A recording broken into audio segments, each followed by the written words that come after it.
जय श्री कृष्णा। राधे राधे आप सभी को। जय शनिदेव। आज हम सुनेंगे शनिवार की पावन व्रत कथा। एक समय स्वर्गलोक में सबसे बड़ा कौन है? इस प्रश्न पर सभी नवग्रहों में विवाद हो गया।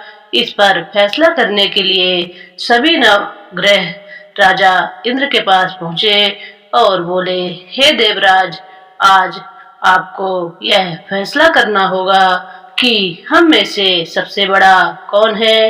ये प्रश्न सुनकर देवराज इंद्र उलझन में पड़ गए और उन्होंने इस पर फैसले को लेकर असमर्थता जताते हुए सभी नवग्रहों को पृथ्वीलोक के राजा विक्रमादित्य के पास जाने का सुझाव दे दिया। सभी ग्रह भूलोक के राजा विक्रमादित्य के दरबार में पहुंचे और राजा विक्रमादित्य से अपने प्रश्न का जवाब पूछा, जिसको सुनकर राजा विक्रमादित्य भी कुछ देर के लिए परेशान हो उठे, क्योंकि सभी ग्रह अपनी अपनी शक्तियों के कारण महान थे। किसी को भी छोटा या बड़ा कहना उनके लिए परेशानी का कारण बन सकता था।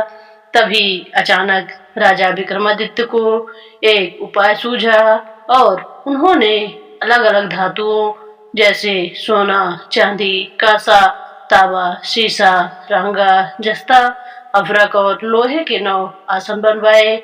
सबसे आगे सोना और सबसे पीछे लोहे के आसन को रखा गया। राजा ने सभी देवताओं को अपने अपने आसन पर बैठने को कहा। राजा विक्रमादित्य ने कहा, जो जिसका आसन हो ग्रहण करे। जिसका आसन पहले होगा वह सबसे बड़ा है और जिसका आसन बाद में होगा वह सबसे छोटा होगा। क्योंकि लोहे का आसन सबसे पीछे था, इसलिए शनिदेव समझ गए कि राजा ने मुझे छोटा बना दिया। इस फैसले से शनिदेव नाराज होकर बोले, हे राजन, तुमने मुझे सबसे पीछे बिठाकर मेरा अपमान किया है। तुम मेरी शक्तियों से परिचित नहीं हो। सूर्य एक राशि में 1 महीने, चंद्रमा 2 महीने 2 दिन, मंगल 1.5 महीने, बुध और शुक्र 1 महीने, बृहस्पति 13 महीने रहते हैं। लेकिन मैं किसी राशि पर 2.5 वर्ष से लेकर 7.5 वर्ष तक रहता हूँ। बड़े बड़े देवताओं को मैंने अपने प्रकोप से पीड़ित किया है। अब तू भी मेरे प्रकोप से सावधान रहना। इस पर राजा विक्रमादित्य ने कहा, जो कुछ भाग्य में होगा देखा जाएगा। कुछ समय बाद जब राजा विक्रमादित्य पर 7.5 की दशा आई तो शनिदेव ने घोड़े के व्यापारी का रूप धारण किया और बहुत से घोड़ों के साथ विक्रमादित्य के नगर पहुंचे। राजा विक्रमादित्य उन घोड़ों को देखकर एक अच्छे से घोड़े को अपनी सवारी के रूप में चुना और जैसे ही उस घोड़े पर बैठा, घोड़ा तुरंत बिजली की गति से दौड़ पड़ा। तेजी से दौड़ता हुआ घोड़ा राजा को दूर एक जंगल में ले जाकर फिर वहां पर राजा को गिराकर गायब हो गया। राजा अपने नगर लौटने के लिए जंगल में भटकने लगे, लेकिन राजा को कोई रास्ता नहीं मिला। राजा को बहुत तेज भूख प्यास लगी थी। जंगल में बहुत घूमने पर राजा को एक चरवाहा मिला। राजा ने उससे पानी मांगा। पानी पीकर राजा ने उस चरवाहे को अपनी अंगूठी दे दी और उससे रास्ता पूछकर जंगल से निकलकर पास के नगर में चल दिए। नगर पहुंचकर राजा एक सेठ की दुकान पर बैठ गए। राजा के कुछ देर दुकान पर बैठने से सेठ की बहुत बिक्री हुई। सेठ ने राजा को भाग्यवान समझा और उसे अपने घर भोजन पर ले गया। सेठ के घर में सोने का एक ही हार खूंटी पर लटका हुआ था। राजा को उस कमरे में छोड़कर सेठ कुछ देर के लिए बाहर चला गया। तभी राजा के देखते देखते खूंटी सोने के उस हार को निगल गई। सेठ ने जब हार गायब देखा तो उसने चोरी का संदेह राजा पर किया और अपने नौकरों से कहा कि इस परदेसी को रस्सियों से बांधकर नगर के राजा के पास ले चलो।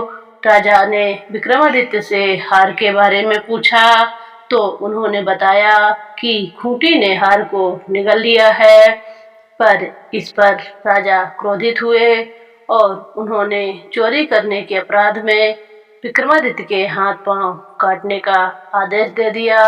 सैनिकों ने राजा का हाथ पैर काटकर उन्हें सड़क पर छोड़ दिया। कुछ दिन बाद एक तेली उन्हें उठाकर अपने घर ले गया और उसे कोल्हू पर बिठा दिया। राजा आवाज देकर बैलों को हाँकता रहता। इस तरह तेली का बैल चलता रहा और राजा को भोजन मिलता रहा। शनि के प्रकोप की 7.5 पूरी होने पर वर्षा ऋतु प्रारंभ हुई। एक रात विक्रमादित्य मेघमल्हार गा रहा था। तभी नगर की राजकुमारी मनभावनी रथ पर सवार उस घर के पास से गुजरी। उसने मल्हार सुनी तो उसे अच्छा लगा, जिसके बाद राजकुमारी ने दासी को भेजकर गाने वाले को बुला लाने के लिए कहा। दासी लौटकर राजकुमारी के पास गई और बताया कि वह अपंग है, लेकिन राजकुमारी उसके मेघमल्हार से मोहित हो गई थी। जिसके बाद सब कुछ जानते हुए भी उसने अपंग से विवाह करने का निश्चय किया।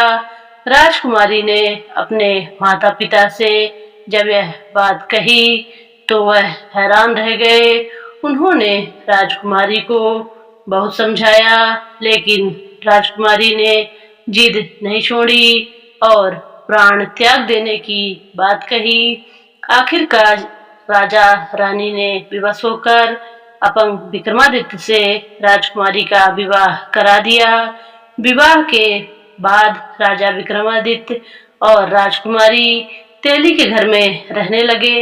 एक रात स्वप्न में शनिदेव ने राजा से कहा, राजा, तुमने मेरा प्रकोप देख लिया। मैंने तुम्हें अपने अपमान का दंड दे दिया। इस पर राजा ने शनिदेव से क्षमा मांगते हुए कहा, हे शनिदेव, आपने जितना दुख मुझे दिया है अन्य किसी को न देना और मुझे माफ कर दो। इस पर शनिदेव ने कहा, राजन, मैं तुम्हारी प्रार्थना को स्वीकार करता हूँ। जो कोई स्त्री पुरुष मेरी पूजा करेगा, कथा सुनेगा, जो नित्य ही मेरा ध्यान करेगा, चींटियों को आटा खिलाएगा, वह सभी प्रकार के कष्टों से मुक्त होगा और उसकी सब मनोकामनाएं पूर्ण होंगी। अगले दिन प्रातःकाल राजा विक्रमादित्य की नींद खुली तो अपने हाथ पांव देखकर राजा को बहुत खुशी हुई। उन्होंने मन ही मन शनिदेव को प्रणाम किया। राजकुमारी भी राजा के हाथ पांव सलामत देखकर आश्चर्य में डूब गई। तब राजा विक्रमादित्य ने अपना परिचय देते हुए शनिदेव के प्रकोप की सारी कहानी सुनाई। इधर जब सेठ को इस बारे में पता चला तो वह दौड़ता हुआ आया और राजा विक्रमादित्य के चरणों में गिरकर क्षमा मांगने लगा। राजा विक्रमादित्य ने उसे क्षमा कर दिया, क्योंकि वह जानते थे कि यह सब तो शनिदेव के प्रकोप के कारण हुआ था। सेठ राजा विक्रमादित्य को पुनः अपने घर ले गया और उसे भोजन कराया। भोजन कराते समय वहां सबके सामने उसी खूंटी ने हार उगल दिया। सेठ ने भी अपनी बेटी का विवाह राजा के साथ कर दिया और बहुत से स्वर्ण आभूषण धन आदि देकर राजा को विदा किया। राजा विक्रमादित्य राजकुमारी मनभावनी और सेठ की बेटी के साथ अपने नगर पहुंचे तो नगरवासियों ने हर्ष के साथ उनका स्वागत किया। अगले दिन राजा विक्रमादित्य ने पूरे राज्य में घोषणा करवाई कि शनिदेव सब ग्रहों में सर्वश्रेष्ठ हैं। प्रत्येक स्त्री पुरुष को शनिवार को उनका व्रत और पूजन करना चाहिए और व्रत कथा सुननी चाहिए, जिससे शनिदेव प्रसन्न होते हैं और उनकी सबकी मनोकामनाओं को पूर्ण करते हैं। अब हम आरती करेंगे। जय जय श्री शनिदेव भक्तन हितकारी, सूर्य पुत्र प्रभु छाया महतारी। जय जय श्री शनिदेव श्याम अंग वक्र दृष्टि चतुर्भुजाधारी, नीलांबर धार नाथ गज की सवारी। जय जय श्री शनिदेव क्रीट मुकुट शीस रजित दीपत है लिलारी, मुक्तन की माला गले शोभित बलिहारी। जय जय श्री शनिदेव मोदक मिष्ठान पान चढ़त है सुपारी, लोहा तिल तेल उड़द महिषी अति प्यारी। जय जय श्री शनिदेव देव धनुज ऋषि मुनि सुमिरत नर नारी, विश्वनाथ धरत ध्यान शरण है तुम्हारी। जय जय श्री शनिदेव। अगर आपको मेरा ये प्रयास अच्छा लगा हो, कथा और आरती आपको अच्छी लगी हो, तो मेरे चैनल को सब्सक्राइब करें, लाइक करें, कमेंट में जय श्री शनिदेव महाराज जरूर लिखें। आपका छोटा सा लाइक, कमेंट और शेयर मेरे लिए प्रेरणा का काम करेगा और मैं अपने इस कंटेंट को और बेहतर बनाने का प्रयास करूंगी। आप मेरे चैनल से जुड़े उसके लिए आपका बहुत बहुत धन्यवाद।